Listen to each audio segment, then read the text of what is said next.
Mister Bhatia के चेहरे पर एक उदासी छा जाती है। सर प्लीज हमारी हेल्प कर दीजिए। मैंने बचपन से पिता का प्यार नहीं पाया। मैं उन दोनों के साथ रहना चाहती हूँ, उन्हें एक साथ देखना चाहती हूँ। हाँ मिस्टर भाटिया, हम दोनों हमारे पेरेंट्स को दोबारा से साथ लाना चाहते हैं, जिसके लिए हमारा उनकी बीती जिंदगी के बारे में जानना बहुत जरूरी है। लेकिन उन्हें अलग हुए बहुत साल हो चुके हैं। आपको लगता है कि वो एक हो सकते हैं? उनके बच्चों को इस सब के बारे में नहीं पता था, पर अब हमें पता है। हम अपनी जान लगा देंगे उन्हें साथ लाने में। हाँ, अगर वो जिद्दी हैं तो हम भी उन्हीं के बच्चे हैं। हम डबल जिद्दी हैं। मिस्टर भाटिया के चेहरे पर मुस्कुराहट आ जाती है और आंखों में हल्के से आंसू। खुश रहो बच्चों।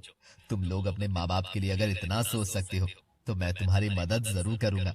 उनकी कहानी जरूर बताऊंगा तुम्हें। दक्ष और रिद्धि बहुत खुश हो जाती हैं। आज उनकी कोशिश को एक नई दिशा जो मिलने वाली थी। आपके माता पिता एक दूसरे से पहली बार कॉलेज में मिले थे और वहीं से शुरू हुई थी उनकी कहानी, या यूं कहें कि उनके प्यार की कहानी। अनिकेत कॉलेज में अपने कुछ दोस्तों के साथ खड़ा था। सामने से अमिता आ रही थी। मुझे बहुत अच्छी लगती है। तो कह दे जाकर अपने दिल की बात। अरे ऐसे कैसे, न जान न पहचान, थप्पड़ मारकर भगा देगी? नहीं रे, मुझे नहीं लगता। ये ना ऐसे ही हाथ से जाने वाली चीज नहीं है, बहुत संभाल कर नाजों से रखने वाली चीज है। भले ही देर लग जाए पर जाने नहीं दूंगा इसे। Well, all the best then. Aniket मुस्कुरा देता है। क्लास खत्म होने के बाद अनिकेत और अमिता कैंटीन में अलग अलग टेबल पर बैठे हुए थे। अमिता अकेली बैठी थी और कुछ लिख रही थी। उसके चेहरे पर मुस्कान थी। अनिकेत अपने दोस्तों के साथ बैठा हुआ था। बार बार उसकी नजरें अमिता की तरफ जा रही थी। अनिकेत, आज क्या लिखा है तूने? सुना तो। वो अनिकेत की डायरी उसके बैग से निकालता है और लेकर जाने लगता है। ये मत कर, मेरी पर्सनल डायरी है, वापस दे। वो उसके पीछे भागता है। वो दोनों अमिता के बगल भागते हुए निकल जाते हैं। डायरी में से एक पेज वहाँ गिर जाता है। अमिता उसे उठाती है। सुनो, तुम्हारा पेज। उसकी नजर उस पर लिखी कविता पर पड़ती है। अमिता जैसी ही कविता पढ़ी। यूं ही चलते चलते छूट गए हैं कदमों के कुछ निशान। वक्त की रेत भर गई उन छापों पर अपने कुछ रंग। आज भी साथ बैठे हैं, पर जिद्दी ख्याल पर कोई काबू नहीं। एक नजर बसाए है शान और शौकत, तो दूजी ढूंढे खुशी की खबर है। अजब दास्तां है हर नजर की, फिर भी कहने को हम सफर है। वाह, ये आपने लिखी है? हाँ, वो बस ऐसे ही। It's amazing. Thank you. Amita मुस्कुराकर वहाँ से चली जाती है। अजय अनिकेत के पास आता है। चल थैंक यू बोल मुझे। अगर मैं तेरी डायरी लेकर नहीं भागता तो अमिता से बात भी ना हो पाती। अनिकेत उसे देखकर मुस्कुरा देता है। उस दिन के बाद से अनिकेत और अमिता आते जाते एक दूसरे को स्माइल पास कर दिया करते थे। एक दिन अमिता कॉलेज के गार्डन में बैठी कुछ लिख रही थी। अनिकेत उनके पास आता है। अरे आप? हाँ, मेरी क्लास नहीं है अभी। आइए बैठिए। दोनों बेंच पर बैठ जाते हैं। एक बात पूछ सकता हूँ आपसे? पूछिए। मैं जब भी आपसे मिलता हूँ आप मुझे कुछ लिखती हुई दिखती हैं। जाहिर है आप हर समय कॉलेज के नोट्स तो नहीं बनाती होंगी। अमिता मुस्कुरा देती है। सही कहा आपने, मैं नोट्स नहीं बनाती। एक्चुअली मुझे कहानियाँ लिखने का बहुत शौक है। रियली? कॉलेज खत्म होने के बाद मैं इसी में अपना करियर बनाना चाहती हूँ। एक अलग सा सुकून मिलता है जब मैं कुछ लिखती हूँ, इसलिए मैं फ्री टाइम में कहानियाँ लिखा करती हूँ। That's amazing. आप बताइए, आपको क्या पसंद है? कविता लिखना पसंद है, ये तो मैं देख चुकी हूँ। इसके अलावा भी कोई टैलेंट है तो बताइए।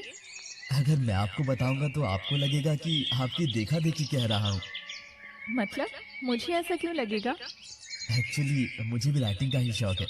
फर्क सिर्फ इतना ही है कि आप बहुत सीरियस हो उस चीज को लेकर, और मैं इतनी देर तक बैठ नहीं पाता। इसीलिए कहानी से ज्यादा कविता लिख कर ही काम चला लेता हूँ। लेकिन मेरे दिमाग में बहुत अच्छे अच्छे आइडियाज आते हैं।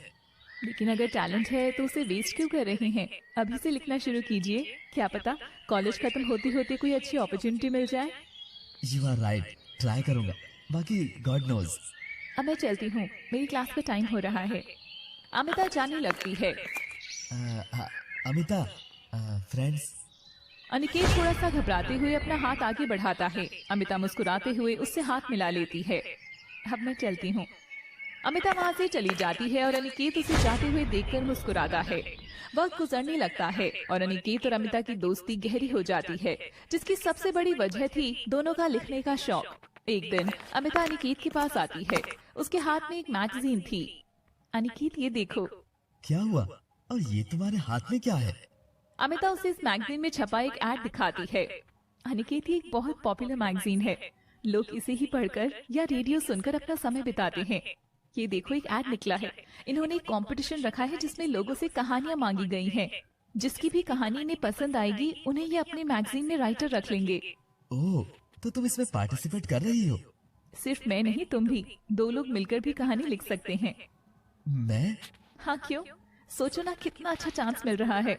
उसे ऐसे ही जाने दोगे तुम? अलग अलग तो लिखते ही हैं, एक बार साथ में लिखकर देखते हैं। और वैसे भी एक राइटर और एक पोएट का दिमाग अगर मिल जाए तो क्या पता एक बेहतरीन कहानी लिख जाए। अनिकेत उसे देखने लगता है। अमिता भी उसकी तरफ उम्मीद भरी नजरों से देख रही थी। ओके। अमिता उसकी हाँ सुनकर बहुत खुश हो जाती है।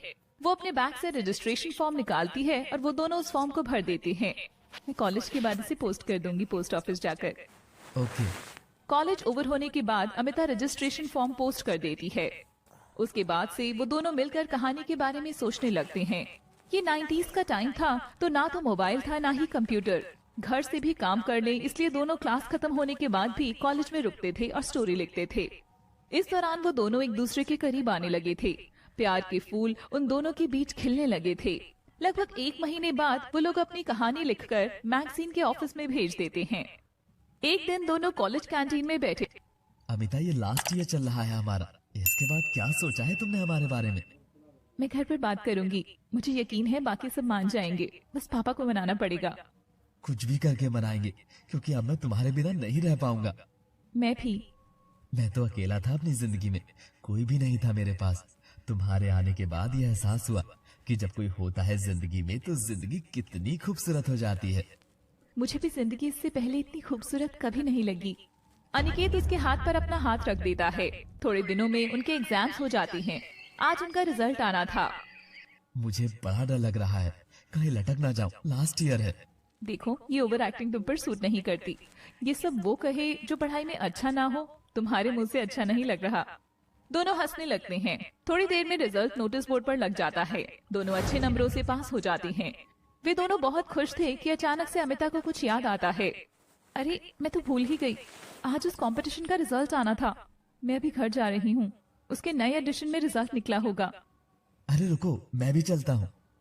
तुम कहाँ चल रहे हो? अरे आगे पीछे चलेंगे। मैं तुम्हारे घर के पास खड़ा रहूंगा। तुम घर जाकर देख लेना और मुझे बता देना, फिर मैं चला जाऊंगा। Are you sure? मुझे डर लग रहा है। अरे इसमें डरने की क्या बात है? ओके, चलो। दोनों अमिता के घर पहुंचते हैं। अनिकेत घर के बाहर सड़क पर टहल रहा था।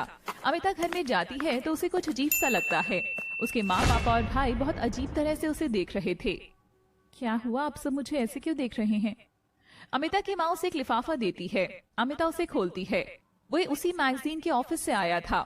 वो अनिकेत और अमिता का अपॉइंटमेंट लेटर था। अमिता उसे देखकर खुशी से झूम उठती है। माँ, पापा, भैया, मेरी जॉब लग गई है। अमिता, ये अनिकेत कौन है? अमिता के चेहरे की हंसी फीकी पड़ने लगती है। माँ, वो मेरी कॉलेज में पढ़ता है। तुम्हारा उससे क्या लेना देना है? इस लेटर में तुम्हारा और उसका नाम लिखकर आया है। वो हम दोनों ने ये कहानी साथ मिलकर ही लिखी थी। सच सच बताना, तुम्हारा क्या रिश्ता है उससे? अमिता की आंखों में आंसू आ जाते हैं। माँ, वो हम दोनों एक दूसरे से प्यार। उसके पिता का एक थप्पड़ उसके गाल पर पड़ता है। अमिता हैरानी से रोते हुए, पापा। क्या कमी रखी थी हमने तुम्हारी परवरिश में? तुमने जो चाहा हमने तुम्हें करने दिया, फिर भी तुमने ये किया। क्या किया मैंने पापा? आप एक बार उससे मिल तो लीजिए। मुझे पता है वो आपको बहुत पसंद आएगा। प्लीज पापा। पापा कुछ भी हो, मैं जानता हूँ कि मेरी बहन बहुत समझदार है। अगर इसने किसी को पसंद किया है तो हमें भी उससे एक बार तो मिल ही लेना चाहिए। प्लीज पापा।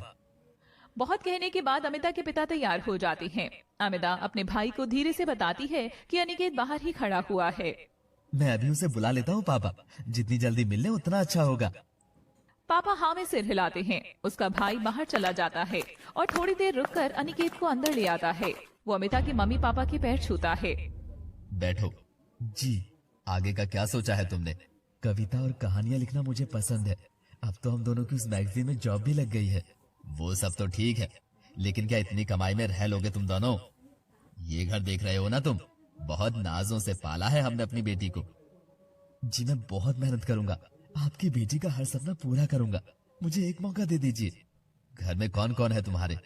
मेरा इस दुनिया में कोई नहीं है, मैं अकेला हूँ। माँ पापा बचपन में ही मुझे छोड़कर इस दुनिया से चले गए। दादी थी, लेकिन अब वो भी नहीं है। क्या? जिनके रिश्ते में इतनी समझदारी थी, जो हर वक्त एक दूसरे के साथ खड़े रहते थे, आखिर उनकी जिंदगी में ऐसा क्या हुआ जो ऐसे बिछड़े कि आज तक एक हो ही नहीं पाए? जानने के लिए देखते रहिए इस प्यार को क्या नाम दूं कहानी का अगला भाग